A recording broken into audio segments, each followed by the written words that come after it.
میری ماں بھی نہیں ہے، میرا باپ بھی نہیں ہے، میرے بھائی بھی نہیں ہے، اور میری عمر اتنی ہو گئی ہے کہ کوئی مجھ سے نکاح بھی نہیں کرے گا، اور میرے یہ چھوٹے چھوٹے بچے ہیں، میرے پاس ان کی پرورش کا کوئی انتظام بھی نہیں ہے، یا رسول اللہ میرے لیے کوئی راستہ نکال دیجئے۔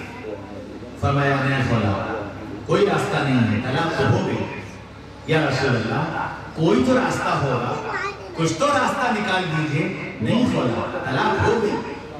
یا رسول اللہ کوئی تو راستہ نہیں، میرے اوپر تو ترس کھائیے، میرے ان بچوں پر ترس کھائیے، میں کہاں جاؤں گی ان کو لے کر؟ کچھ تو شکل بنا دیجئے کہ میں زندگی گزار سکوں اور ان بچوں کو پال سکوں۔ فرمایا نہیں خولا، طلاق تو ہو گئی۔ جب 3 مرتبہ رسول اللہ نے یہ کہہ دیا تو خولا کھڑی ہو گئی اور حضرت عائشہ سے فرمایا عائشہ ذرا دے تو مصلی، رسول اللہ تو سنتے نہیں، اب میں رسول کی اللہ کو سناؤں گی۔ اور وہی حضرت عائشہ کے حجرے میں مصلی بچھایا، 2 رکعت نماز پڑھی اور پھر اللہ سے مانگنا شروع کیا، اے اللہ میرے نبی پر میرے حق میں فیصلہ اتار دے، میرے نبی پر میرے حق میں فیصلہ اتار دے۔ اتنی دعا مانگی کہ جبریل آیا۔ جبریل آئے تو رسول اللہ پر وحی کی کیفیت شروع ہوئی۔ اللہ کے رسول حضرت عائشہ رضی اللہ عنہ نے فرمایا کہ عائشہ عائشہ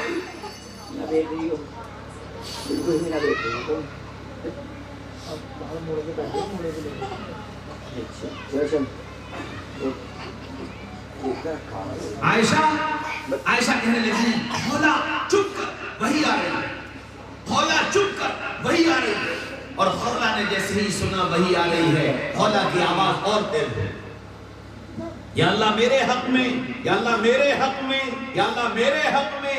ادھر وحی آتی جا رہی اور ادھر خولا اپنی زبان سے کہتی جا رہی میرے حق میں، میرے حق میں، میرے حق میں، یہاں تک کہ وحی ختم ہوئی اور رسول اللہ وحی کے حال سے باہر آئے تو رسول اللہ صلی اللہ علیہ وسلم نے خولا کی طرف مسکرا کر دیکھا، فرمایا خولا مبارک ہو، اللہ نے تیرے حق میں فیصلہ کر دیا۔ قرآن آ گیا، قد سمع اللہ قول التي تجادلك في زوجها وتشتكي الى اللہ، اللہ نے اس بڑھیا کی سن لی جو اپنی شکایت لے کر آپ کے پاس آئی تھی، اور آج سے اللہ نے اس طلاق کو ختم کر دیا۔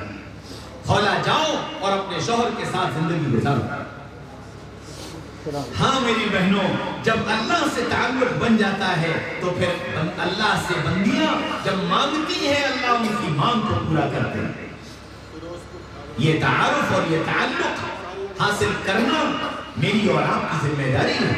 رسول اللہ صلی اللہ علیہ وسلم امت کی ماؤں کو کے ذریعے سے پوری امت کی عورتوں کو یہ پیغام دے کر کے گئے ہیں، پوری امت کی عورتوں کو یہ پیغام دے کر کے گئے ہیں کہ اپنے اللہ سے ایسا تعلق قائم کرنا کہ تم اپنے اللہ سے جو بات کہو اللہ تمہاری بات کو پورا کرے۔ یہ ذمہ داری ہے، ہم اپنے اللہ کو پہچانیں، اپنے اللہ سے تعلق قائم کریں۔ میں نے اپنے بچوں کو کس طرح کی تربیت دی ہے، کیسے ان کا اللہ سے رشتہ جوڑا۔ آپ سب جتنی یہاں بیٹھی ہیں، کسی کا نام عائشہ ہے، کسی کا نام مریم ہے، کسی کا نام فاطمہ ہے، کسی کا نام خدیجہ ہے، کسی کا نام سلمہ ہے، کسی کا نام زینب ہے، کسی کا نام رقیہ ہے۔ اٹھاؤ تاریخ پڑھو، فاطمہ کیسی تھی، عائشہ کیسی تھی، ام سلمہ کیسی تھی، زینب کیسی تھی۔ ایک وہ فاطمہ تھی، ایک میں فاطمہ ہوں، ایک وہ سلمہ تھی، ایک میں سلمہ ہوں، ایک وہ مریم تھی، ایک میں مریم ہوں، ایک وہ خدیجہ تھی، ایک میں خدیجہ ہوں۔ کل قیامت کے میدان میں اگر میں نے تم نے اپنے آپ کو ان جیسی فاطمہ خدیجہ سلمہ بنا لیا تو کل جب اللہ ان کو نام لے کر پکارے گا، ان کا نام ان جیسا نام ہونے کی برکت سے اللہ ان کے ساتھ کھڑا کر دے گا۔ اور اگر میں نے تم نے اپنی زندگی ویسی نہ بنائی تو کل عائشہ کے سامنے جتنوں کا نام عائشہ ہے ان کو رسوا ہونا پڑا، کل خدیجہ کے سامنے جتنوں کا نام خدیجہ ہے رسوا ہونا پڑے، کل زینب کے سامنے جتنوں کا نام زینب ہے رسوا ہونا پڑے کہ تم نے میرے نام کی بھی لاج نہ رکھی۔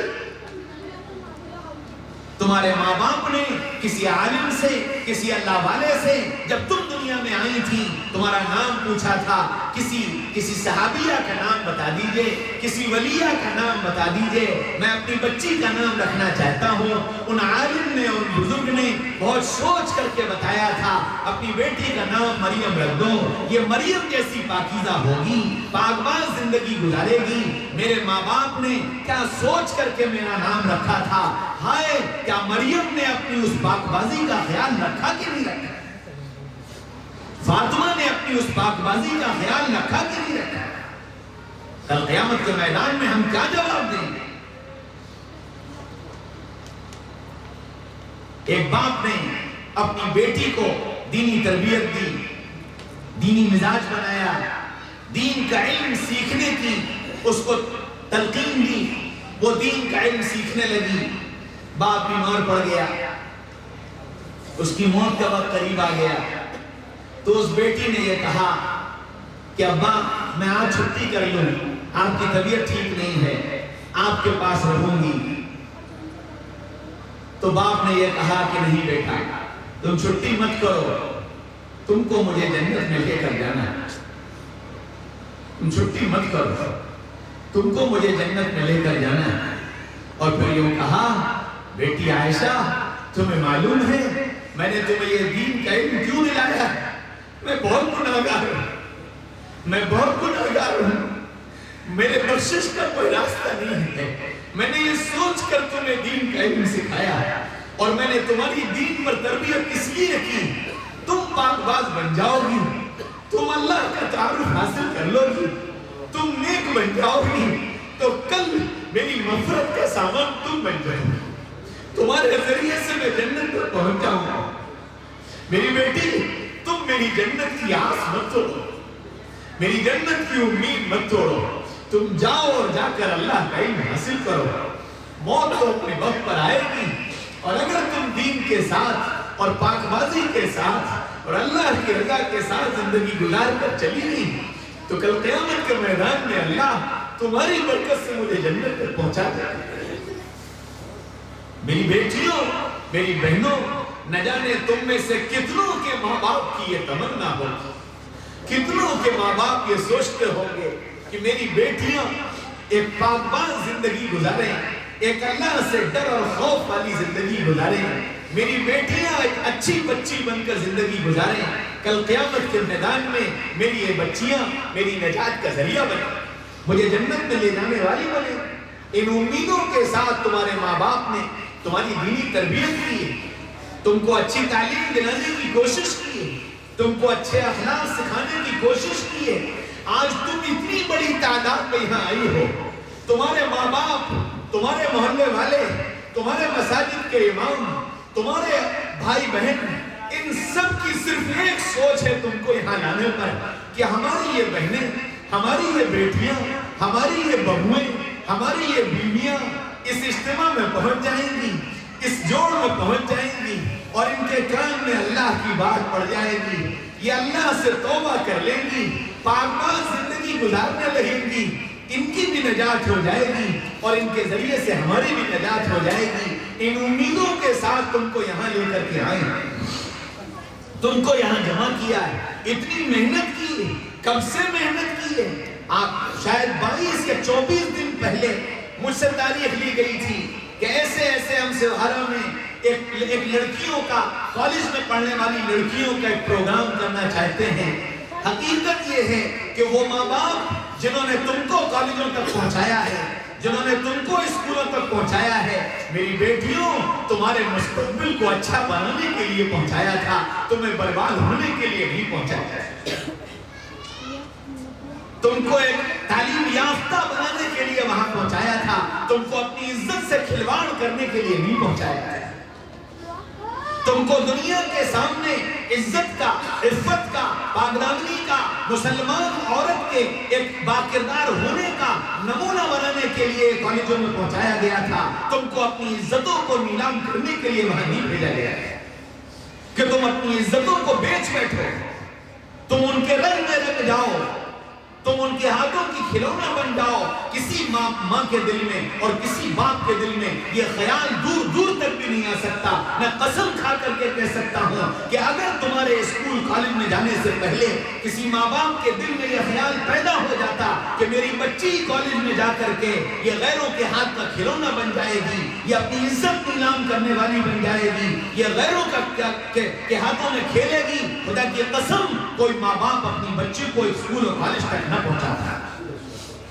جنہوں نے تم کو پہنچایا ہے تمہارا مستقبل بنانے کے لیے پہنچایا ہے, تم کو چین و سکون کی زندگی دینے کے لیے پہنچایا ہے, اور یہ سمجھ کر کے پہنچایا ہے کہ میری بیٹی میری عزت ہے, میری بیٹی میری شان ہے, میری بیٹی میری پہچان ہے, یہ سب کچھ کر سکتی ہے, میری عزت پر آنچ نہیں آنے دے سکتی, یہ سب کچھ کر سکتی ہے, میری عزت کو نیلام نہیں ہونے دے سکتی. تم پر اتنا اعتماد, تم پر اتنا یقین رکھ کر کے تم کو کالجوں میں اور اسکولوں میں بھیجا گیا. میری بیٹیوں, اپنے ماں باپ کی ان تمناؤں کی لاج رکھو, اپنے ماں باپ کی اس عزت کی لاج رکھو. اور میری بیٹیوں, تم یہ سوچو کہ تم فاطمہ کی بیٹی ہو, وہ فاطمہ جس کو اپنے پردے کا اتنا خیال تھا کہ جس وقت بیمار ہوئی اور دنیا سے جانے کا وقت آیا تو ام ایمن کو بلایا اور ام ایمن سے پوچھا, ام ایمن تمہارے یہاں جب کسی عورت کا انتقال ہو جاتا ہے تو اس کے جنازے کو کیسے لے جاتے ہیں؟ ام ایمن کہنے لگی کہ فاطمہ, ہمارے یہاں تو عورت کے جنازے پر لکڑی کی کھپچی سے کوہان بنایا جاتا ہے اور اس کے اوپر چادر ڈال دی جاتی ہے تاکہ دنیا کو یہ نہ پتا چلے کہ یہ عورت موٹی تھی کہ پتلی تھی, لمبی تھی کہ چھوٹی تھی. اس طرح چادر میں چھپا کر عورت کے جنازے کو لے جاتے ہیں. کہنے لگی ام ایمن, جب میرا انتقال ہو جائے تو میرے جنازے پر بھی لکڑی کی کھپچیاں لگا دینا اور اوپر چادر ڈال دینا تاکہ دنیا کو یہ نہ پتا چلے کہ فاطمہ بنت محمد موٹی تھی کہ پتلی تھی, لمبی تھی کہ چھوٹی تھی. ہائے, فاطمہ کو مرنے کے بعد بھی اپنے پردے کا خیال تھا اور آج فاطمہ کی بیٹی کو سرے بازار پھرنے میں شرم نہیں آئی. یہ یوں کو بے پردہ پھرتی ہے.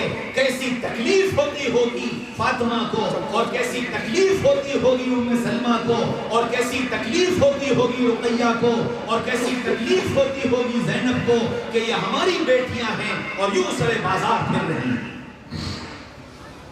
میری بہنوں, میری بیٹیوں, اللہ نے تم کو قیمتی بنایا ہے. تم کائنات کا سب سے قیمتی خزانہ ہو, تم قیمتی ہو.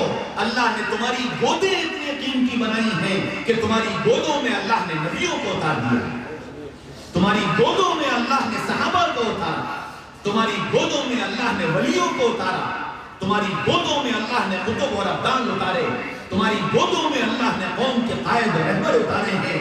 معمولی حیثیت نہیں ہے تمہاری, تم کیوں اپنی گودوں کو بانجھ کر رہی ہو؟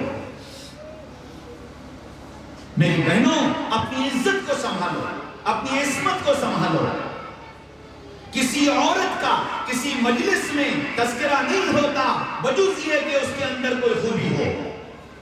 حضرت رابعہ بصریہ رحمت اللہ علیہا آج 1350 سال کے بعد سیوہارا کے اس منت حال میں آج رابعہ کا تذکرہ ہو ہی نہیں سکتا تھا کیونکہ ان کے پاس کوئی کمال اور خوبی نہیں تھی جن کمال اور خوبیوں پر کسی عورت کا تذکرہ ہوا کرتا ہے.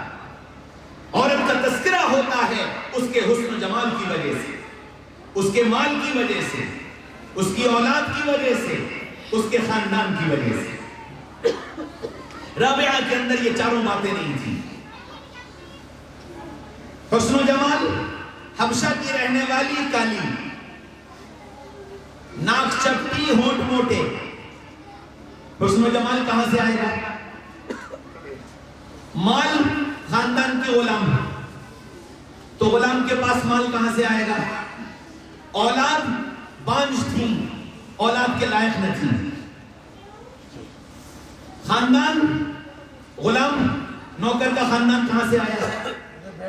تو نہ مال, نہ خاندان, نہ اولاد, نہ حسن و جمال. لیکن آج 1350 سال کے بعد اس منت حال میں رابعہ کا تذکرہ اس لیے ہے کہ رابعہ نے اپنے رب کو پہچانا. فرماتی ہیں کہ روزانہ کا معمول یہ تھا کہ میں نہاتی، تیار ہوتی، اپنے شوہر کے پاس آتی، ان سے پوچھتی میری کوئی ضرورت، وہ کہتے نہیں، میں کہتی اچھا پھر مجھے اجازت، وہ کہتے ہاں، پھر رابعہ ہوتی اور رابعہ کا رب ہوتا، ساری رات مصلے پر گزار دیتی۔ جوانی میں شوہر کا انتقال ہو گیا، عدت گزر گئی، حسن بصری جیسا عالم، حسن بصری جیسا حسین اور جمیل، حسن بصری جیسا فقیہ اور محدث اور نہ جانے کیا کیا خود چل کر کے آیا، خود رابعہ میں تم سے نکاح کرنا چاہتا ہوں، تم مجھ سے نکاح کر لو۔ رابعہ کہنے لگی حسن میرے 4 سوالوں کا جواب دے دو، میں تم سے نکاح کر لوں گی۔ حسن نے کہا پوچھو، کہنے لگی پہلی بات تو یہ بتاؤ میری موت ایمان پر آئے گی کہ بغیر ایمان کے آئے گی؟ کہ رابعہ یہ تو اللہ کو معلوم ہے۔ اچھا یہ بتاؤ قبر میں مجھ سے سوالات کیے جائیں گے، میں ان سوالوں کا جواب دے پاؤں گی کہ نہیں دے پاؤں گی؟ کہ رابعہ یہ تو اللہ کو معلوم ہے۔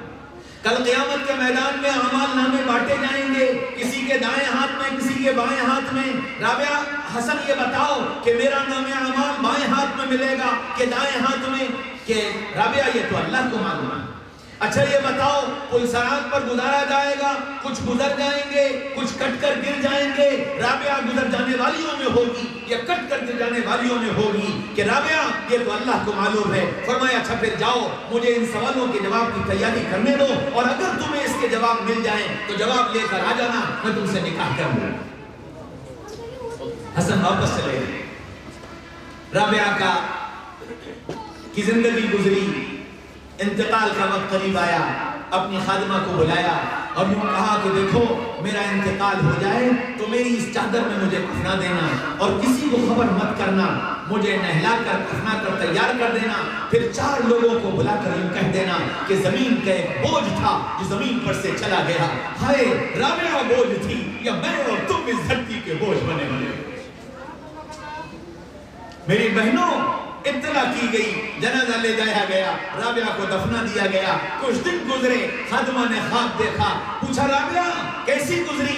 کہنے لگی کہ فرشتے آئے تھے، سوال کیا من رب کی، رابعہ تیرا رب کون ہے؟ میں نے کہا سبحان اللہ، 40 سال زمین پر رہ کر جس کو نہ بھولی، 4 ہاتھ زمین میں آ کر اسے بھول جاؤں گی؟ 40 سال زمین پر رہ کر جس کو نہ بھولی، 4 ہاتھ زمین میں رہ کر اسے بھول جاؤں گی؟ میرے اس جواب پر وہ منکر نکیر کہنے لگے چلو چلو اس سے کیا پوچھنا، ہاں میری بہنوں رابعہ بنو، تم میں سے نہ جانے کتنوں کا نام رابعہ ہوگا، بتاؤ اپنے اللہ سے کیسا رشتہ قائم کیا، بتاؤ اپنے اللہ سے کیسا رشتہ قائم کیا۔ حضرت فاطمہ رضی اللہ عنہا سردی کی رات عشاء کی نماز کے بعد 2 رکعت نماز کی نیت باندھ کر کھڑی ہوئی، سلام پھیرا تو فجر کی اذان ہو رہی تھی، آسمان کی طرف دیکھ کر کہنے لگی یا اللہ تیری رات کتنی چھوٹی ہو گئی، 2 رکعت میں ختم ہو گئی، 2 رکعت میں ختم ہو گئی۔ میری بہنوں ایک وہ فاطمہ کی نماز تھی، ایک میری نماز ہے، ایک میری نماز ہے۔ میں نے تم نے اپنی نماز کا کیا حال بنایا؟ نماز کی پابندی نہیں، نماز کا اپنے وقت پر پڑھنا نہیں، نماز اچھی نہیں، نماز کو ٹال دینا، نماز کو چھوڑ دینا، نماز کو قضا کر دینا۔ میری بہنوں کوئی کر سکتا ہے، محمد رسول اللہ کا غلام ایسا نہیں کر سکتا۔ تم جتنی آئی ہو خدا کی قسم تم سب کے سب محمد رسول اللہ کی غلام ہو، اور اللہ نے تم کو اس نسبت پر یہاں جمع کیا۔ اپنی عظمت کو پہچاننا، محمد رسول اللہ صلی اللہ علیہ وسلم تمہیں ایک زندگی دے کر کے گئے، پاکیزہ زندگی، صاف ستھری زندگی، اچھی زندگی، اس زندگی کو اختیار کرو گی اللہ کامیاب کر دے۔ یاد رکھو شیطان کبھی یہ نہیں چاہتا کہ کوئی اللہ کا بندہ اور کوئی اللہ کی بندی گناہوں کو چھوڑ کر اللہ کو راضی کرنے والے اعمال میں لگے۔ نفس و شیطان ان کاموں کی طرف لے کر جاتا ہے جو کام اس کے ایمان کو، اس کے اعمال کو، اس کے کردار کو، اس کے اخلاق کو برباد کر ڈالیں، شیطان ان کاموں کی طرف لے کر جاتا ہے۔ اور ہر موقع پر، چاہے وہ شادی کا موقع ہو، چاہے وہ غمی کا موقع ہو، چاہے وہ اپنے رشتہ داروں سے ملنے کا موقع ہو یا اپنے رشتہ داروں سے رخصت ہونے کا موقع ہو، ہر موقع پر شیطان ان کاموں کو لاتا ہے جن کاموں کے ذریعے سے یہ بندہ اور یہ بندی اللہ اور اس کے رسول سے دور ہو سکے۔ اس لیے میری بہنوں، اپنی زندگی کے اندر اعمال وہ اختیار کرو جو اللہ کو راضی کرنے والے ہیں، اعمال وہ اختیار کرو جو رسول اللہ کی شفاعت دلوانے والے ہیں، رسول اللہ کی محبت دلوانے والے ہیں، رسول اللہ کے ہاتھوں جام کوثر دلوانے والے ہیں۔ چاہے جو موقع ہو، شادی خوشی کا موقع ہے، خوب خوشی مناؤ، خوشی منانے میں کوئی رکاوٹ نہیں، لیکن خوشی ویسے مناؤ جیسے رسول اللہ صلی اللہ علیہ وسلم نے بتایا، خوشی ویسے مناؤ جیسے صحابہ نے بتایا، خوشی ویسے مناؤ جیسے صحابیات نے بتایا، اس طریقے پر خوشی مناؤ، منمانی مت کرو، غیروں کے طریقے پر مت چلو، غیروں کے طریقے پر مت چلو، یہ اسلامی طریقہ نہیں۔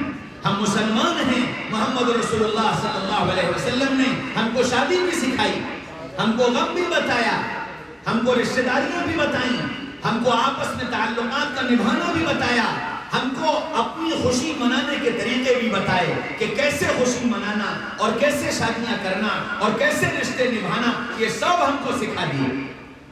باطل نے، دشمن نے کیا کیا کہ اپنی ساری غلط چیزوں کو ہمارے گھروں کے اندر رسم بنا کر داخل کر دیا کہ جی آج مانجھا ہے اور آج ہلدی ہے اور آج مہندی ہے اور آج یہ ہے اور آج وہ ہے، اور اس نام پر نہ جانے کیا کیا خرافاتیں ہونے لگی۔ اللہ بھی ناراض ہوا، رسول بھی ناراض ہوا، اللہ کی رحمت کی نظر ہٹ گئی، اللہ کی طرف سے بے برکتی کے فیصلے ہو گئے۔ میری بہنوں یاد رکھو، جب اللہ ناراض ہو جاتا ہے اور بے برکتی کے فیصلے ہو جاتے ہیں تو پھر ان شادیوں میں خیر وجود میں نہیں ہے، پھر آپس میں انتشار ہوتا ہے، آپس میں جھگڑے ہوتے ہیں، آپس میں بدمزگیاں ہوتی ہیں اور پھر زندگی بھر اسی بے چینی میں گزرتی ہے۔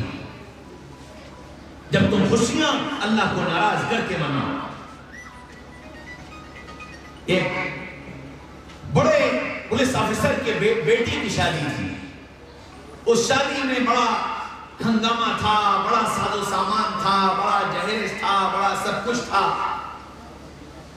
وہاں ایک عالم گئے نکاح پڑھانے کے لیے، ان کو بھی ایک بڑے نے حکم دیا تھا کہ جا کر تم کو نکاح پڑھانا ہے، وہ نکاح پڑھانے کے لیے گئے۔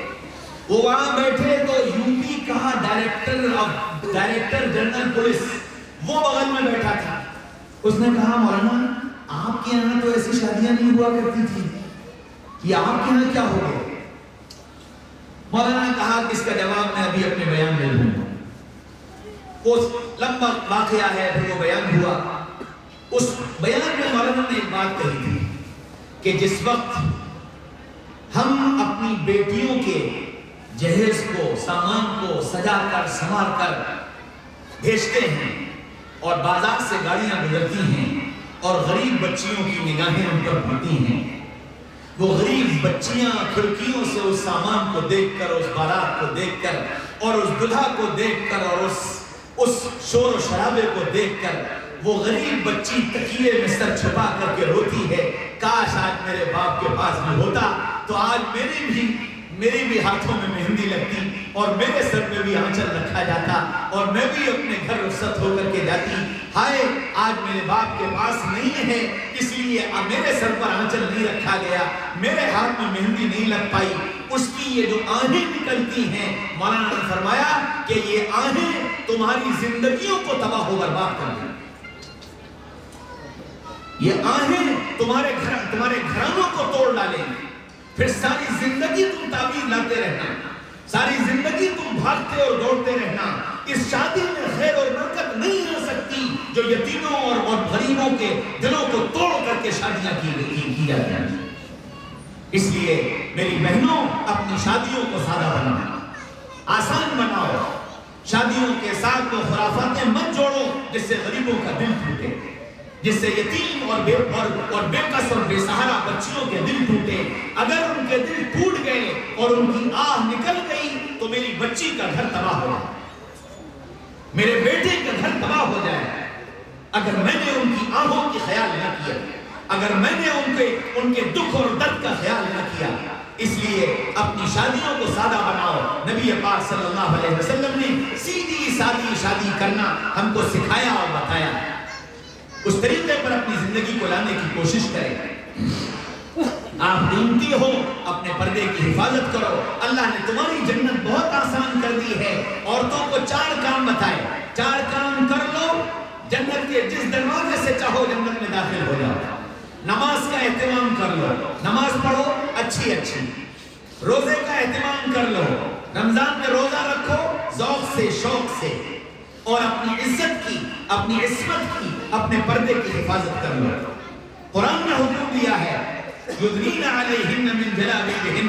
اے محمد صلی اللہ علیہ وسلم ان عورتوں سے کہیے اپنے کو چادر میں چھپا کر رکھا کریں. ولا تبرجن تبرج الجاہلیۃ الاولی. زمانے جاہلیت کی طرح اور جاہلوں کی طرح بے پردہ سرے بازار نہ پھرا کریں. یہ اللہ کا حکم ہے, قرآن میں موجود ہے. اس لیے فرمایا اپنی عزت, عصمت اور پردے کی حفاظت کر لو. اور چوتھے اپنے شوہر کی اطاعت کر لو. یہ 4 کام کر لو, اللہ جنت کا دروازہ تمہارے لیے کھول دیں گے. جس دروازے سے چاہنا جنت میں داخل ہو جانا. اے عورتوں, اللہ نے تمہاری جنت اتنی آسان بنائی.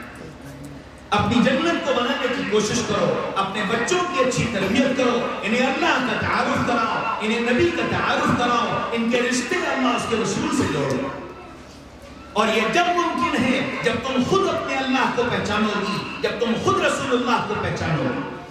رسول اللہ سے محبت کا رشتہ جوڑو اور ایسی محبت کرو کہ میں سب کچھ قربان کر سکتی ہوں, رسول اللہ کے طریقے کو قربان نہیں کر سکتی. رسول اللہ کے طریقوں پر جان دینے کی سوچ اور جان دینے کی فکر رکھو. جب تم اللہ کو راضی کر لو گی, رسول اللہ کو راضی کر لو گی, اللہ تمہاری دنیا راضی خوشی گزروانا اور وہ برکتیں اور وہ چین اور وہ سکون عطا فرما دیں گے جس کا تم تصور بھی نہیں کر سکتی. اس لیے آگے جتنا مجمع یہاں موجود ہے, میری بیٹیاں جتنی موجود ہے, میری ان بیٹیوں سے صرف ایک درخواست ہے کہ میری بیٹیوں یہاں سے تم یہ نیت کر کے جانا کہ تم کسی اسکول میں, کسی کالج میں, کسی یونیورسٹی میں, تم جہاں بھی پڑھتی ہو تم محمد رسول اللہ کی امتی ہو. تم فاطمہ کی بیٹی ہو, تم عائشہ کی بیٹی ہو, تم مریم کی بیٹی ہو, تم ام سلمہ کی بیٹی ہو. تمہیں اس کا خیال رکھنا ہے. تمہیں اپنی عزت کی, اپنی عصمت کی حفاظت کرنی ہے. اپنے آپ کو پاک دامن ساری دنیا کو بنا کر دکھانا ہے کہ محمد رسول اللہ کی امتی اور فاطمہ کی بیٹی اور مریم کی بیٹی کیسی پاک دامن ہوتی. تم کو ایسی زندگی گزارنے کا فیصلہ یہاں سے لے کر جانا. Mobile, Facebook, Instagram, Snapchat, WhatsApp, یہ سب میری تمہاری زندگیوں کو تباہ و برباد کرنے کے لیے. ان سے اپنا علمی فائدہ اٹھاؤ, ان سے اپنی زندگیوں کو تباہ مت کرو, اپنی آخرت کو تباہ مت کرو, اپنے اللہ کو ناراض مت کرو, اپنے ماں باپ کی عزت کو نیلام مت کرو, اپنے اس کلمے کی عزت کو نیلام مت کرو. اللہ نے یہ ایک آلہ دیا ہے, یہ اس لیے دیا ہے تاکہ تم اپنے علم میں اضافہ کرو. یہ اس لیے ہے تاکہ تم اپنے رشتوں کو اللہ والوں سے جوڑو. تمہارا موبائل تمہیں خود بتا دے گا کہ تم کس راہ پر چل رہی ہو. تم اپنی سرچ لسٹ کھول کر دیکھ لو. تمہاری سرچ لسٹ میں اگر علماء ہیں, صحابہ ہیں, انبیاء کرام ہیں, اہل اللہ ہیں, تو یہ موبائل بتا دے گا کہ تم ایک پاک دامن عورت ہو. اور اگر تمہاری سرچ لسٹ میں دنیا کے تباہ و برباد کرنے والے عیار اور مکار اور فحاش ہیں, تو یہ سمجھ لو کہ تم اپنی زندگی کے اعتبار سے تباہی اور بربادی کی طرف جا رہے ہیں. موبائل ایک ایسی چیز ہے کہ اب اس سے بچنا ناممکن ہے. وہ ضرورت بن گیا ہے زندگی کی, لیکن اس کو ضرورت کے بقدر استعمال کرو. اپنی زندگی کی تباہی اور بربادی کا سامان مت بنو. یہ نیت کرو کہ آج سے انشاءاللہ ہم اپنے موبائل کو پاک و صاف رکھیں گے, اس کا غلط استعمال نہیں کریں گے, نہ غلط دیکھیں گے, نہ غلط سنیں گے, نہ غلط لکھیں گے, نہ غلط بھیجیں گے, نہ غلط ریسیو کریں گے. اگر اتنا طے کر کے چلی جاؤ گی, انشاءاللہ ثم انشاءاللہ اللہ تم کو پاک دامن بنا دے گا اور تمہاری عزتوں کی حفاظت کر لے گا. اور ہماری جتنی گھر کی بہنیں یہاں موجود ہیں وہ یہ نیت کر کے جائیں کہ ہم گناہ نہیں کریں گے اور ہر کام کو سنت کے مطابق کریں گے. کسی بڑے وظیفے کی ضرورت نہیں، بڑی بڑی تسبیحات پڑھنے کی ضرورت نہیں، بہت نوافل کا اہتمام کرنے کی ضرورت نہیں. صرف 2 کام کر لو، صرف 2 کام کر لو. گناہ نہیں کریں گے اور کوئی کام سنت کے خلاف نہیں کریں گے. صرف اتنی بات طے کر لو کہ گناہ نہیں کریں گے، اور ہو بھی جائے فوراً توبہ کریں گے، فوراً اللہ سے معافی مانگیں گے. تم نے اگر ان 2 باتوں کا فیصلہ کر لیا، گناہ سے توبہ کر لی اور اپنی زندگی کو سنت پر ڈال دی، میں قسم کھا کر کہتا ہوں اللہ کی ولیہ بنے بغیر موت نہیں آئے گا. اللہ کا قیامت کے میدان میں اپنے ولیوں میں شمار کر کے کھڑا کرے گا. صرف یہاں سے اتنا طے کر کے چلی جائیں. آپ سب بھائیوں سے بھی یہی درخواست ہے کہ یہ 2 فیصلے یہاں سے کر کے جاؤ. گناہ نہیں کریں گے اور ہر کام سنت کے مطابق کریں گے انشاءاللہ. اللہ مجھے بھی اور آپ کو بھی کہنے سننے سے زیادہ عمل کی توفیق نصیب فرمائے.